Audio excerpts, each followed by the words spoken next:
₹10 upper store અને ₹15 બાલ્કનીની ticket હતી. એવા જમાનામાં આ ફિલ્મે 23 કરોડનો બિઝનેસ એ જમાનામાં. યસ, તો આજે વાત કરવાની છે ગુજરાતી મૂવી દેશ રે જોયા દાદા પરદેશ જોયાની, જે ફરીથી રિલીઝ થયું છે. યસ, રિલીઝ થયું છે. અને હું ગઈ હતી ગઈકાલે એના પ્રીમિયર શોમાં, તો મને બહુ જ મજા આવી. તો સૌથી પહેલાં તો અભિલાષ ઘોડાસરને બહુ જ બધું થેન્ક યુ કે તમે મને આવા સુંદર મૂવીના પ્રીમિયરમાં ઇન્વાઇટ કરી. હું હજી બી એ મૂવીના ઓરામાં છું. હજી એ મૂવીના ઓરામાંથી હું બહાર આવી શકી નથી. મૂવીમાં બધું જ હતું, કોમેડી, એક્શન, ડ્રામા, રોમાન્સ, લવ, સોંગ્સ, ડાન્સ. અને ડાન્સને બધું પણ એટલું સરસ કે હું એકચ્યુઅલી એને એન્જોય કરતી હતી. આજકાલના મૂવી આપણે જોતા હોઈએ અને આપણે સોંગને એવું વચ્ચે આવે તો આપણે એને દોડાવી નાખીએ છીએ. પણ ગઈકાલે મૂવી જોતી વખતે મને એને જરાક બી દોડાવવાની ઈચ્છા ના થઈ, કે જરાક પણ હું બોર ના થઈ. મને એવું થયું કે યસ, આ હજી સોંગ ચાલ્યા કરે ને હું એને એન્જોય કરતી હતી. અને આ મૂવીના એક સોંગ ફેમસ થયેલા. જ્યારે મેં બધા સોંગ એમાં સાંભળ્યા ને ત્યારે મને એમ થયું કે ઓ, આ સોંગ આ મૂવીનું છે. સોંગ તો મેં સાંભળેલું છે પણ મેં જોયું પહેલી વખત. તો એટલા બધા ફેમસ થયેલા બધા સોંગ. અને જેમ પહેલાંના મૂવી 3-3 કલાકના હોતા હતા, એમ આ મૂવી બી 3 કલાકનું હતું. પહેલાં કેવું કે 3 કલાકથી નાનું મૂવી હોય ને તો અમે લોકો એમ કહેતા કે આ તો અમારા મૂવીના ટિકિટના રૂપિયા વસૂલ ના થયા. તો એકચ્યુઅલી પૈસા વસૂલ મૂવી છે. પણ કેટલાક સીન તો એટલા સુંદર રીતે લીધેલા છે. હું એમાંથી એક સીનની ખાસ વાત કરીશ કે જેમાં એક બાજુ બધી ગાયો ઊભેલી હોય છે, એક છોકરો હોય છે જે લાઈક ગાયોનો જ રખેવાળ હોય એ ટાઈપનો, અને સરસ મજાની વાંસળી વગાડતો હોય છે. અને આ બાજુ સાઈડમાં એક સ્ત્રી સરસ વલોણાથી વલોવતી હોય છે. એટલું સુંદર દ્રશ્ય લાગતું હતું એ તો મને બહુ મજા આવી. અને તમારા લોકોએ ખાસ એક વખત જોવું જોઈએ. આપણે મૂવીના કલાકારોની વાત કરીએ તો ઘણા બધા જાણીતા કલાકારો, તમે લોકો આમાંથી ઘણા બધાને ઓળખતા હશો. હિતેન કુમાર, રોમા માણેક, પિંકી પરીખ, જયમિની ત્રિવેદી, ભાવિની જાની, દેવેન્દ્ર પંડિત, ફિરોઝ ઈરાની, અરવિંદ ત્રિવેદી, નારાયણ રાજગોર, જયશ્રી પરીખ, કલ્પના દિવાન અને ઘણા બધા. કદાચ હું ઘણા બધાના નામ આમાં ભૂલી બી જતી હઈશ તો મને ક્ષમા કરશો, કારણ કે એટલા બધા કલાકારોને બધાનો ઇમ્પોર્ટન્ટ રોલ અને એટલી સુંદર એક્ટિંગ બધાની. ખાસ કરીને હું સૌથી પહેલાં વાત કરીશ હિતેન કુમાર સરની, કારણ કે હું પહેલેથી ફેન તો હતી જ એમની. અને આ મૂવી જોયા પછી તો મને એમ થઈ ગયું કે નક્કી એ જમાનાની છોકરીઓના ક્રશ રહ્યા હશે હિતેન કુમાર સર. કેટલી સુંદર રીતે એમને લાઈક તો એક વખત ખાસ જોજો. અને રોમા માણેકનો ડાન્સ જોશો ને તો એમ લાગશે કે એકચ્યુઅલી ડાન્સ આવો હોવો જોઈએ. કેટલા સુંદર મજાના સ્ટેપ્સ, અને ગોખીને જ ડાન્સ કરતા હોય ને એવું નહોતું લાગતું. એ એકચ્યુઅલ ડાન્સને એન્જોય કરતા હતા. અને મને એ જમાનાના ડાન્સના સ્ટેપ્સ ને એ જમાનાનું બધું જોઈને બહુ જ મજા આવી. અને બીજી વાત કરીશું પિંકી દીદીની, પિંકી પરીખ, જેમને તમે લોકોએ શ્રી કૃષ્ણ સિરિયલમાં જોયા હશે રૂકમણીના કેરેક્ટરમાં. એટલે હું એમાં ફેન હતી, બટ આમાં મેં એમને વિલનના રોલમાં જોયા. તો આ જોઈને મને એવું લાગ્યું કે આપણે જે કસોટી જિંદગી કીની જે કોમલિકા છે ને, એમને પિંકી પરીખનો આ રોલ જોઈ લીધો હશે ને એમાંથી એને કોપી કર્યું હશે. સુપર્બ. તો એક વખત તો આ મૂવી ખાસ જોવું પડે.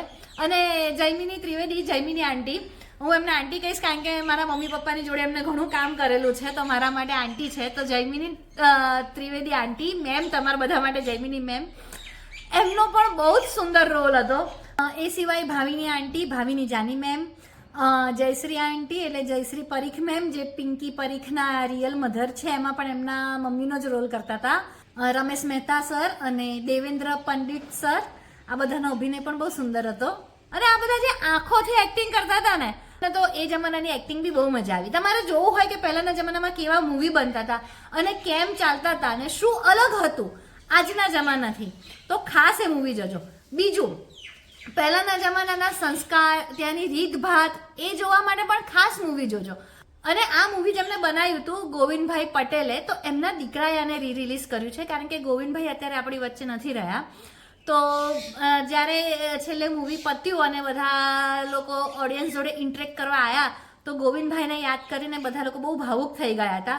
અને એકચ્યુઅલી એમના માટે આ એક બહુ ઇમોશનલ ક્ષણ હતી, કારણ કે જે મૂવી એ જમાનામાં આટલું બધું ચાલ્યું હોય અને એટલું બધું ચાલ્યા પછી અત્યારે ફરીથી રિલીઝ કરે, આજના સમયમાં પણ થિયેટરમાં એ જ માહોલ ઊભો થાય કે હિતેન કુમાર સરની એન્ટ્રી થાય કે રોમા માણેક મેમની એન્ટ્રી થાય ને થિયેટરમાં ચીચિયારીઓ થાય, પિંકી પરીખના ડાયલોગ ઉપર લોકો તાલીઓ પાડે અને લાઈક માહોલ એક આખો અલગ હતો.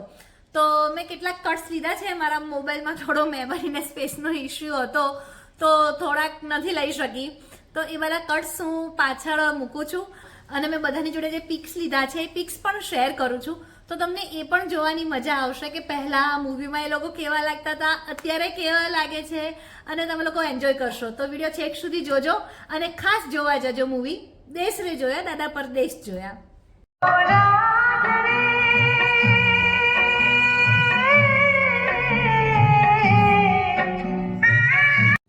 આ રોમા માણેક મેમ જોડે પિક, હજુ એવી ને એવી પર્સનાલિટી છે એમની. યસ,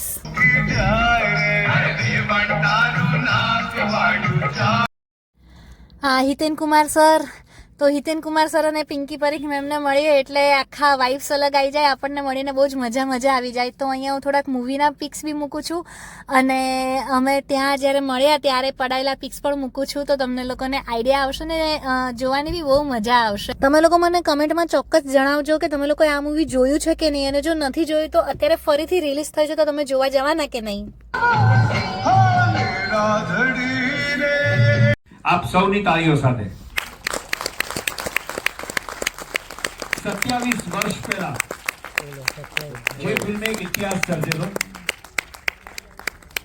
એવો સમય કે જ્યારે 10 રૂપિયા અપર સ્ટોર અને 15 રૂપિયા બાલ્કનીની ટિકિટ હતી, એવા જમાનામાં આ ફિલ્મે 23 કરોડનો બિઝનેસ એ જમાનામાં કર્યો.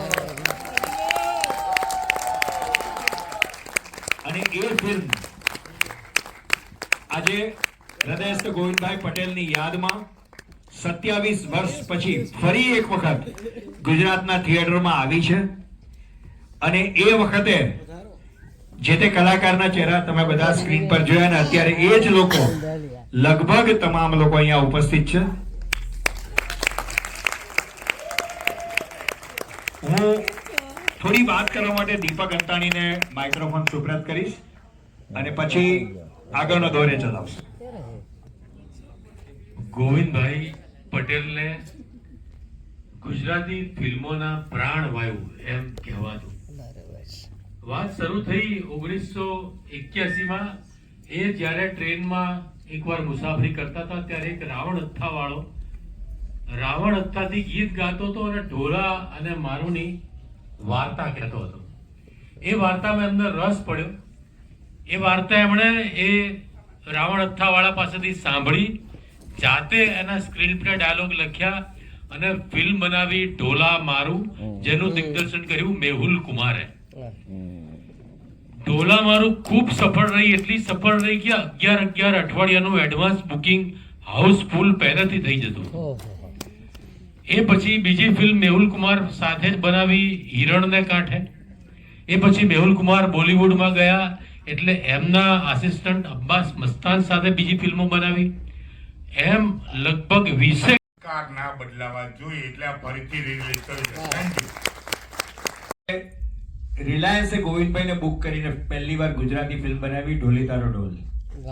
અને મને એક્ઝેક્ટલી યાદ છે કારણ કે મેં જ કર્યું હતું અને એનો પ્રીમિયર અહીંયા જ હતો જ્યારે બિગ સિનેમા હતું. અને એમની લાસ્ટ ફિલ્મ, હું અગર ભૂલતો ન હોઉં તો, ઢોલી તારો ઢોલ. હરેશભાઈ બરોબર છે? O2 હિતેન કુમાર.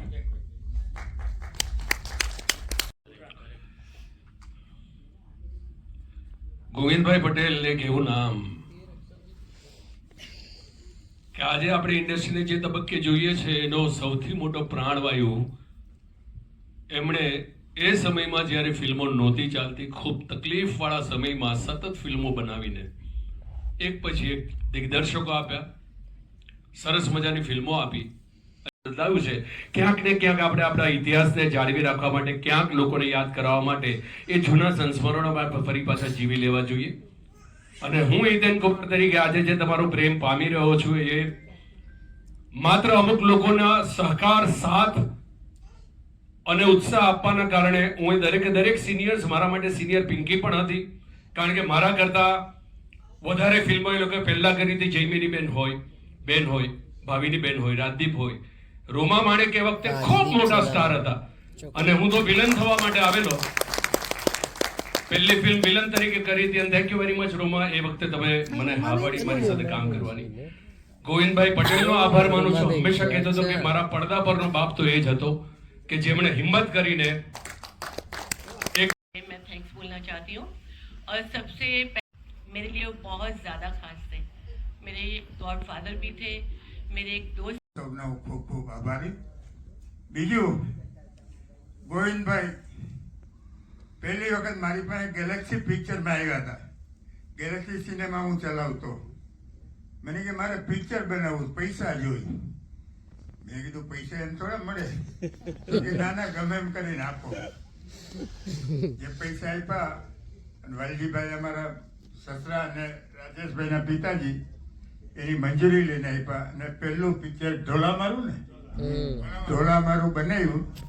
ત્યાર પછી દિન પ્રતિદિન સારા પિક્ચરો આપ્યા છે. એક ઓકે આપતા હતા એટલે એ વખતે જે રોલ કરવાની સીનો કરવાની જે મજા હતી એ મજા કંઈક ઓર જ હતી. લાગતું સ્ટેજ કે ગોવિંદભાઈમાં એક કહેવાય ને કે કલાકાર પારખવાની એક કહેવાય ને હીરો, લાઈક હિતેનભાઈને એમણે વિલનમાં જોયા તો કે ના આ હીરો મટીરિયલ છે. રોમા ફર્સ્ટ એને ગુજરાતી નહીં પણ એને ખ્યાલ આવી જાય ગોવિંદભાઈને કે ના she is the next superstar. તો એવી રીતે ગોવિંદભાઈને બહુ સૂઝ હતી અને આજે આ બહુ મોટું ટ્રિબ્યુટ છે ગોવિંદભાઈને કે આ દ્રશ્ય જોયા આવી રીતે રિલીઝ કરી. Thank you Harishbhai, thank you, બહુ જ મજા પડી ગઈ. Thank you so much. એવી વાત જો અમે ન માની હોત તો વાત જ કઈ હોત, બીજી હોત. બસ તો પછી અમે બધા પિક્સ લીધા, બધાને મળ્યા આ ફિરોઝ ઈરાણી સર સાથે. પછી ઘણા બધા એક્ટર્સ મૂવી માણવા માટે આવ્યા હતા તો એ બધા જોડે બી પિક્સ લીધા, જૂની યાદો તાજી કરી, વાતો કરી અને બહુ બધી મજા કરી અને પછી અમે લોકો ત્યાંથી છૂટા પડ્યા. તમે લોકો ચોક્કસથી મૂવી જોવા જજો અને મૂવી જોવા જાઓ તો પછી પાછા આવીને મારા વિડીયો ઉપર કમેન્ટ બી કરજો કે તમને લોકોને મૂવી ગમ્યું તો કેટલું ગમ્યું, તમને કેવું લાગ્યું.